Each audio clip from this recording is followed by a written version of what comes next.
In the early 20th century, a grand bargain was struck between workers and employers. Workers gave up their right to sue employers for workplace injuries, and in return, employers provided guaranteed no-fault benefits. A system that, on paper, seemed to benefit both parties. Flash forward to the late 70s and early 80s, and we see ALEC coming into the picture. Founded in 1973, ALEC started off as a non-profit organization. Their mission? To discuss, develop, and disseminate model public policies that expand free enterprise, limit government, and uphold federalism. But as the years rolled on, ALEC's focus started to shift. By the late 80s and early 90s, ALEC had begun to aggressively target state workers' compensation systems. The goal? To tilt the grand bargain in favor of business interests. During the late 90s and early 2000s, ALEC launched a series of model bills designed to limit workers' compensation benefits and to give employers and insurers more control over medical care decisions. These efforts were supported by ALEC's little brother, the Association for American Innovation. This little brother, despite its innocent-sounding name, has been instrumental in pushing for these reforms. They've been working tirelessly behind the scenes, influencing state legislators and molding public opinion. Fast forward to today, the 21st century. Workers' compensation systems across various states have been reshaped, largely due to ALEC and its little brother. The grand bargain seems to be more of a grand illusion, with the scales heavily tipped in favor of business interests. To sum up, ALEC and its affiliates have exerted substantial influence on state workers' compensation systems. The grand bargain has been eroded, and workers are often left with fewer benefits and less control over their medical care. This is not a story of villainy, but rather a tale of power, influence, and the ongoing struggle between workers' rights and business interests. As the debate continues to rage, one thing is clear. The impact of ALEC on workers' compensation is significant and far-reaching. Imagine being a bill sitting on Capitol Hill. It's a long, hard slog, isn't it? But hold on to your hats, folks, because there's a fresh kid on the block shaking things up. His name is ALEC, and he's got his own way of making laws. You see, it all starts when a group of corporations come together. They cleverly write off their contributions to a charity called the American Legislative Exchange Council. Sounds official, right? Then they host lavish events at swanky hotels for politicians from all over the country. There's a lot of schmoozing, a lot of boozing, and a lot of dollar bills changing hands. They even offer scholarships. If by scholarships you mean rounds of golf and sipping scotch on a sun-drenched resort. Suddenly, everyone's best friends. The corporations, the lobbyists, the politicians, they're all in it together, far away from the prying eyes of voters and everyday citizens. The unelected lobbyists get to vote alongside the politicians on matters that the corporations want to push through. Things like loosening regulations on clean air and water, hiking up your credit card rates, undermining unions, making it easier for people to get away with shooting others, and privatizing everything from schools to prisons, from bail to immigration.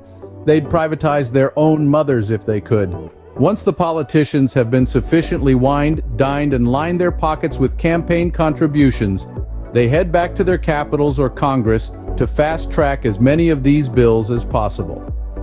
And voila, a model ALEC bill is born, ready to become law. It's a whole lot easier and more entertaining than the old way of doing things, with all those pesky citizens and nosy media watching every move. Sorry to burst your bubble, but corporations have made the government of the people a relic of the past. So how about it, you old-fashioned bill? What do you have to say for yourself? The only sound we hear is a desperate plea for help. But it's too late.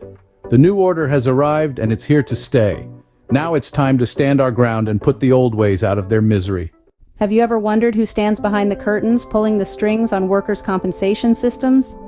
Welcome to a world where the grand bargain is more than just a deal. In the land of liberty, under the red, white, and blue, there's an organization, not many have a clue. They're called the ALEC, a name that might make you frown, working silently from state to state in every town. ALEC, ALEC, behind the scenes they play, changing workers' rights in a not-so-subtle way. ALEC, ALEC, with their little brother's hand, shaping compensation systems all across the land.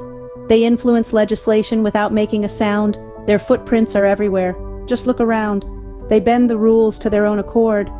But what about the workers? Aren't they to be rewarded?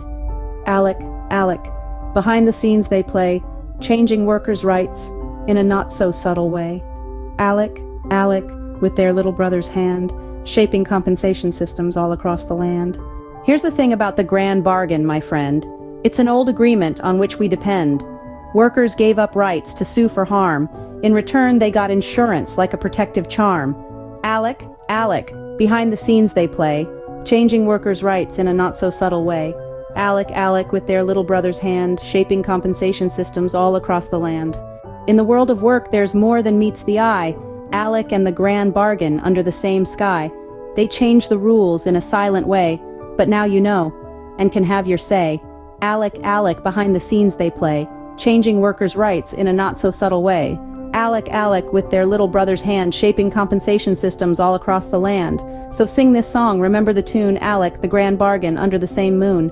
Keep asking questions, keep seeking the truth, and remember, workers' rights are also about you.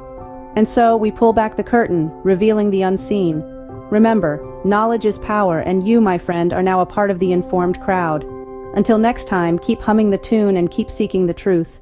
What if we told you that the laws that have been protecting workers for more than a century were being quietly reshaped? Would it pique your curiosity and make you question the implications for workers' rights? Today, we delve into an issue that has profound implications for every worker and employer across the United States: the evolution of workers' compensation laws.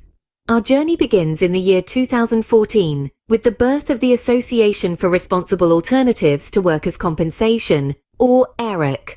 Founded by a group of large influential companies and their insurers, ARAWC's mission was clear from the start: to revolutionize the traditional workers' compensation system.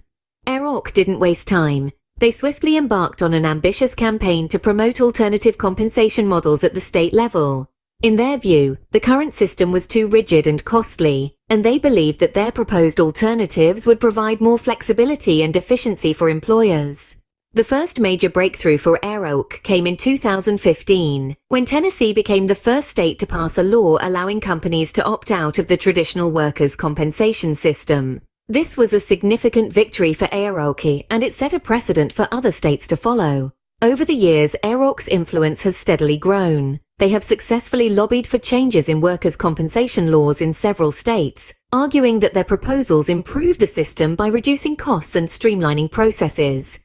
However, this narrative is not accepted by all. Workers' rights advocates have raised serious concerns about ARAWC's activities. They argue that the alternative models proposed by ARAWC prioritize cost savings over worker protections. They warn that these new models could potentially leave workers vulnerable to inadequate compensation, or even no compensation at all, in the event of workplace injuries.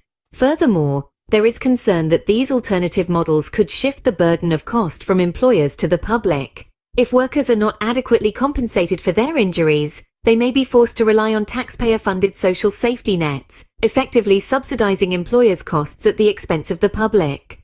In conclusion, the evolution of ARAWC and its influence on workers' compensation laws presents a complex and contentious issue. While ARAWC argues that their proposals offer a more efficient and cost-effective system, critics warn that these changes could undermine workers' rights and shift the cost burden onto the public. The potential implications for workers' rights and employer responsibilities are profound. As we move forward, it is crucial to scrutinize these changes and their impacts on our society. After all, the well-being of our workforce is a matter of public interest, and it's a conversation we all need to be a part of. Meet ALEC's little brother, ARAWC, the Association for Responsible Alternatives to Workers' Compensation. It's like the classic schoolhouse rock. I'm just a bill, but with a twist. Here's our bill, sitting on Capitol Hill, when along comes ALEC and ARAWC, turning the legislative process into a game where corporations and lobbyists schmooze with politicians at luxury resorts. They're all about privatizing everything, from schools to prisons, and they're making it tough for the little guy. It's a comical look at how these organizations are waging a war on workers, state by state, all while getting tax write-offs and cozying up to lawmakers. So, let's take a humorous jab at how ALEC and ARAWC might be the new bullies on the block, pushing around our old friend, the bill, and turning the legislative process into a profit-driven free-for-all. We'll have our bill trying to stand its ground, against the big bad brothers, ALEC and ARAWC, in a world where it seems like the corporations have made government of the people a thing of the past. But don't worry, it's not all doom and gloom. Our bill has some tricks up its sleeve and isn't going down without a fight. It's a satirical take on a serious issue, but with a hopeful twist that in the end, democracy can still win.